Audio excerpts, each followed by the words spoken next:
Why it's harder to leave a narcissistic parent than a loving parent. Do you find it difficult to value relationships where you're treated well? Is it difficult to envision closeness where both people feel cared for? And do you worry that new relationships will make your friends or partner think that you don't care about them? Well, the child of a narcissistic parent had to cope with a shortage of love. There was not enough love coming towards the child, not enough of the child's love being welcomed by the narcissistic parent, and not enough love allowed to be found in relationships outside the family. Children are born with a primary connection with their parents. The parents are uniquely special to the child, and the child needs security in this relationship before setting about other developmental tasks. And security means a mutual fondness, care, support, and interest that the child feels from the parent. In today's video, I explain why it's harder for a child to separate from a narcissistic parent than from a loving parent. The child is disposed to only want connection from their parent. If they find connection readily available, well, then great. The child can move on and then find more connections in life. If not, though, then the child is stuck trying to do two things. First, they have to keep the relationship with the parent going. Second, they pursue the love they need from someone who does not offer it, and that is a narcissistic parent. Recovery involves the gradual surrender of this pursuit amidst an ongoing new relationship. And I'll explain what all of this looks like with an extended case example. Well, my name is Jay Reed, and I'm a licensed psychotherapist in California, and I specialize in recovery from narcissistic abuse. In my personal and professional experience, I've worked to identify the fundamentals to the process of recovery. And this has led to what I call the 3 pillars of recovery. The first pillar is making sense of what happened so that you know it's not your fault. The second pillar is gaining distance from narcissistic abusers and closeness with safe people. And pillar number 3 is living in defiance of the narcissist rules. I think it's also essential to find and participate in communities of people who can get and support you along this path. And today's video falls under pillar number 3, living in defiance of the narcissist rules. Well, I've seen and experienced large improvements in quality of life after applying these 3 pillars. And if you want an in-depth guide for how to weave these pillars into your own life, you can check out my recently released book on Amazon. It's called Growing Up as the Scapegoat to a Narcissistic Parent, A Guide to Healing. And for a relatively low cost, you can understand this approach to recovery and see how it's worked in the many case examples throughout the book. And there's also a more immersive guide to the 3 pillars through my online course called Recovery from Narcissistic Abuse. And I've organized all of these resources and more on my website. So if you go to jreedtherapy.com, you can get access to free ebooks for survivors and for therapists of survivors. There's a free webinar on self-care for survivors of narcissistic abuse, my blog, and a 3-hour course that offers 3 continuing education credits for therapists of survivors of narcissistic abuse. How love between a parent and child is supposed to go. Well, an infant and parent tend to be lovingly preoccupied with each other. The parent wants to be available to the child. If the child is happy, then the parent tends to be happy, sharing that happiness. If the child needs a break from their interaction, the parent readily affords it. If the child seems hungry, the parent feeds the child. And if the child is tired, the parent's going to put the child to bed. The parent who is not narcissistic cares about, tries to notice, and then meet their child's needs. The child then gets to have an ongoing experience that what's inside of them matters to someone outside of them. They learn that what's in their inner world or experience is understandable and cared about by others. They know they're not alone. Finally, the child learns that they can safely depend on someone else to meet their needs. That is part of what the relationship is in fact for. So as the child grows, their needs are going to change, and this type of parent adjusts accordingly. The adolescent will now prioritize relationships with their peers, and the parent will shift to supporting that, offering, say, an allowance, driving them to where their friends are hanging out, and or allowing the child to host friends at home. the center of the adolescent's world expands without losing the parent's love nor their goodwill. Here's what such a child gets to learn about what love then means. It means that someone else is there through thick and thin. The parent was there, or their parent was there to play with the child when the child was happy. The parent was also there to change the child's diaper when needed, or console the child when the child couldn't sleep and was crying uncontrollably. The parent withstood the child and maybe adolescent's anger when the parent, say, had to deny the child what the child wanted. So love, the child grows to understand, was a non-possessive, comprehensive experience of consistent enough connection and care. Well, what the child learns about love from a narcissistic parent. The child to a narcissistic parent may not find the parent available to them. Instead, that parent may look to the child to make the parent feel good. So the child learns that smiling in return to the parent is good. Creating a dirty diaper is bad. If the child is sleepless and has to cry, that's also bad. The narcissistic parent gets angry and will maybe hold the baby roughly. The child can't assess the parent's fitness as a parent as all of this is happening. The parent is a necessity that the child can't live without. No matter how poorly the narcissistic parent treats the child, the loss of the parent would be far worse. Another lesson here is that love does not go both ways. The child painfully knows they matter less than the narcissistic parent. The parent is also the only person that the child may want to matter to. This leaves the child in a dilemma. If they leave the person who matters most to them, then they will not, in a psychological sense and emotional sense, survive. Yet staying close to this person means the child has to put up with the parent mattering more to them than they get to matter to that parent.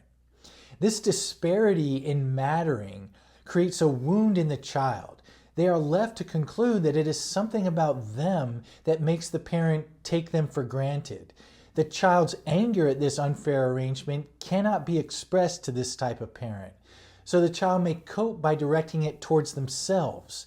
If only the child were more exciting, well-behaved, or interesting, they might get what they are hoping for from this parent. Another lesson is that love hurts. While suffering the wound of deprivation, the child must deal with the narcissistic parent's wrath. Dealing with contempt from the same person who matters most to the child can be devastating. The child already feels like they don't matter to the parent.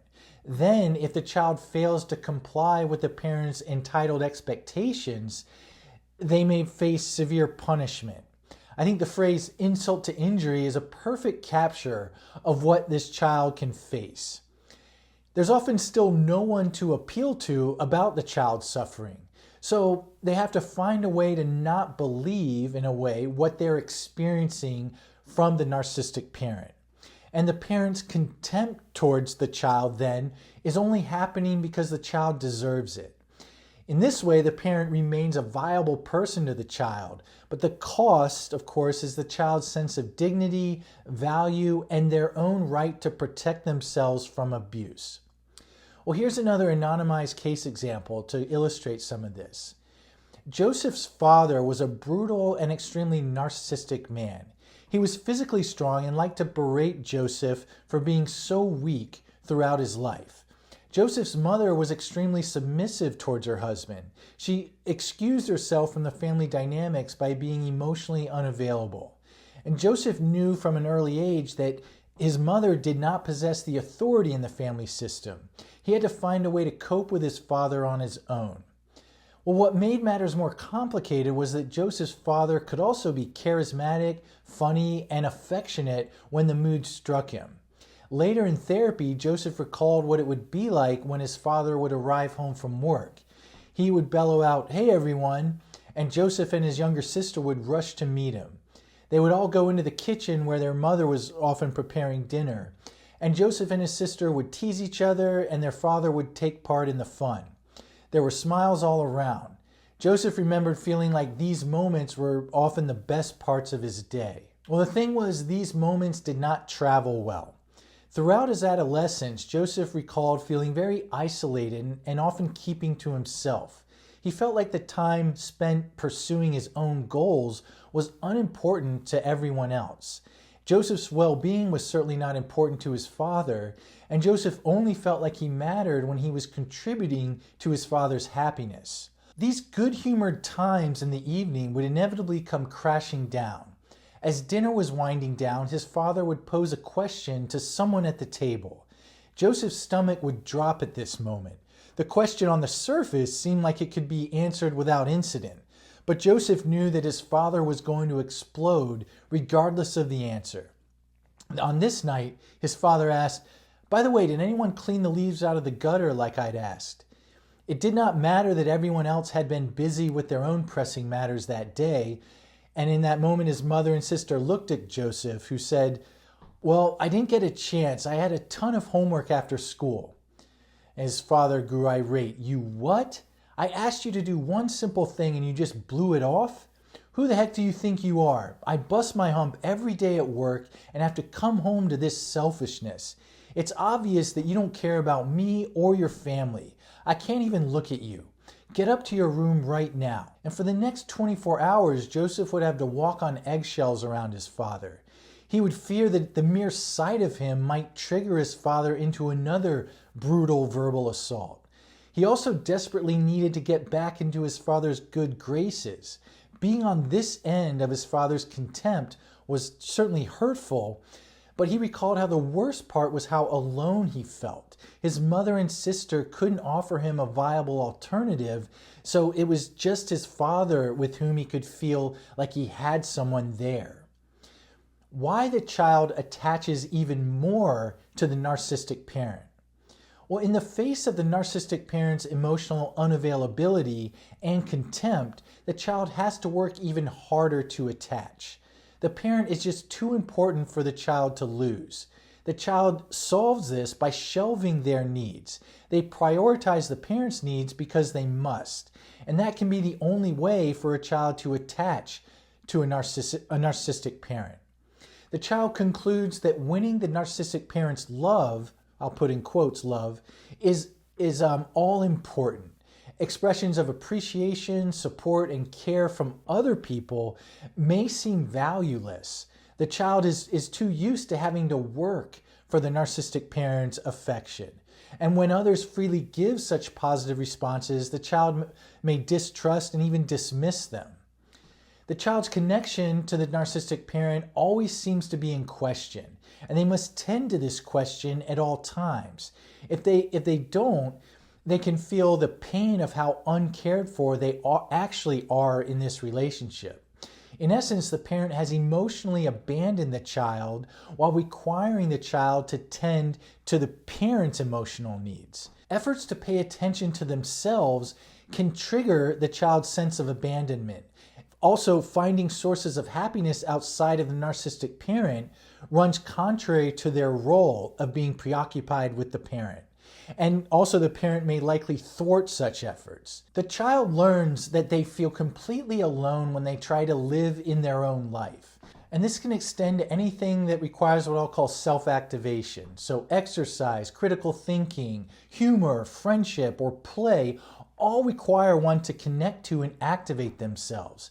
And for such children, all these essential experiences can essentially trigger how emotionally abandoned they feel. The child's heightened attachment then to the narcissistic parent can relieve them of feeling this sense of abandonment. The parent requires the child to abandon themselves and then orient themselves to the parent. And by doing so, the child becomes less connected to their own feelings. And yes, this is a costly approach in some ways, but in others, it spares the child very painful feelings related to this abandonment. So the child's attachment to the narcissistic parent is reinforced by the relief of this feeling of being abandoned. So as the child, or later the survivor of a narcissistic parent, moves away from the relationship, they may be more susceptible to these feelings of abandonment. Focusing more on the parent than themselves had been a useful stopgap when they were growing up to this feeling. It afforded the child a way to not know how abandoned they felt when no good would have come of it. Let's go back to another time in Joseph's life. He got into therapy in his mid-20s because he felt a nagging sense of meaninglessness along with a frenetic pressure to do all that was required of him. And as I learned about his history, I offered him my conclusion that his father had severe psychological problems that were not Joseph's fault. From there, we worked to understand the nature of Joseph's forced attachment to his father. He began to wonder in treatment why he oriented his life around his father, despite how abusive the man was. He had gone to a college that was about an hour away, or Joseph had. Instead of staying on campus on the weekends, Joseph found himself driving home to spend most weekends with his family. He said, if I wasn't with them when I had time off, I'd feel aimless and so alone. He recalled how the friends in his dorm would ask him to stay and hang out on the weekends, but he would decline. Something stronger was pulling him to go home. In therapy, we developed an understanding that he had to develop a stronger attachment to his father than anyone else in his life, that doing so prevented him from feeling catastrophically alone. It also helped him always put his father first so that he might avoid his father's attacks for being so selfish. He was offered no other experience to know what attachment looks and feels like. Recovery. Going where love is given and not earned. Well, everything described so far leads to the child believing they cannot live without the narcissistic parent. Early in life, this was a fact. Later, the child had to stay attached to the parent in order to stave off that ever-looming feeling of abandonment. The child had to overactivate their attachment to this parent because the parent was not attaching to the child.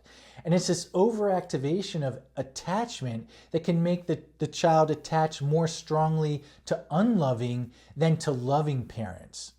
If the child does not manufacture the relationship with such a parent, then there will be none. Well, recovery from this form of narcissistic abuse means ultimately surrendering the pursuit of this parent's love. The survivor must make sure, though, that they can survive this.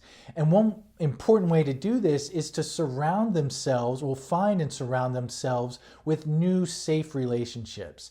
Safe in this context means that the survivor feels valued and responded to. Initially, feeling valued by others may not feel good to the survivor. The narcissistic parent was the only valuable person before. The child had to identify with being of lesser value. So let's say someone today treats the survivor as valuable, then the survivor reason maybe this person may be less valuable themselves or just doesn't see the survivor accurately. The survivor of narcissistic abuse also knows that this arrangement has only led to their unhappiness. If they have enough willingness to reconsider this hierarchy of value, then they may be able to hang in with these new safe relationships enough for an important change to occur. So with enough time and continued participation in these safe relationships, this experience of being valued can grow easier to accept. The survivor grows to know that if they question the parent's inflated importance, even in their own minds, that they'll be okay. The survivor now has and may feel other options from which to get their attachment needs met. And these attachment needs are healthy. It's having to direct them towards those who do not reciprocate them that creates suffering. This process of recovery involves attaching to people who do reciprocate. A freedom may eventually arise, the freedom to question the importance of the parent's goodwill over others' goodwill. And they may ask, why should the narcissistic parent's approval matter any more than, say, a close friend's approval? When the survivor feels attached to people who treat them well, they get to see the narcissistic parent in a different light. The parent's devaluation and deprivation were not necessary taxes to be paid just for the privilege of their company. The survivor now has other options for company that seem just as valuable. options that require them to pay no such taxes. The survivor is now free to surrender the pursuit of attachment from a parent who was never able nor willing to reciprocate it. And this means the survivor can now live in a world where relationships are sought that are reciprocal. And I want to conclude with going back to Joseph. Joseph turned an important corner in his recovery as he navigated his dating life. He had a very close friend named Karen that he stayed in close contact with. He said, "She's always been there for me, and she's really smart, fun, and attractive, but for some reason I've never been interested in her." He said that Karen had expressed romantic interest in him a while back, but he said he just wanted to remain friends. Well, he found himself preoccupied with another woman named Carmen. And like the opera character, Carmen was very physically attractive by conventional standards. She was charming when she wanted to be. She could also be aloof and tempestuous, volatile in her moods. She could just as easily shower Joseph with hugs and kisses as treat him like he didn't exist. And he never knew what to expect from her, but he was always hunting for her affection. Well, after a few years in therapy, Joseph began to reflect on his inner experience with Carmen. Initially, he could only address his anxiety over whether she would reject him and how he could prevent it.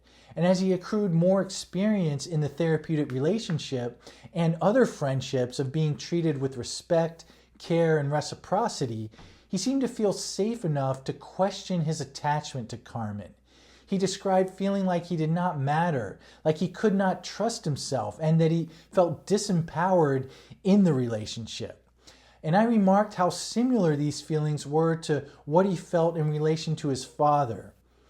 He said, "Yeah, I do feel the same, and I see both of them as people I have to win over no matter what. Then there's Karen over here who's done nothing but be there for me. And I really like spending time with her, and I like myself when I'm with her." And I said, "You would really be defying your father's rules if you went where you were wanted instead of where you had to earn your welcome." Over the next few months, Joseph continued to question how Carmen treated him versus how well Karen treated him. And eventually he broke up with Carmen. After a few more weeks, he found himself wanting to be closer to Karen and asked her out on a date. They struck up a relationship where he continued to feel reciprocal care and equally valued. Well, I hope today's video was helpful in trying to kind of tease out this process of over time surrendering the pursuit of a form of love that felt and will always maybe be elusive in exchange for a form of love that is present and might, at least initially, be very unfamiliar.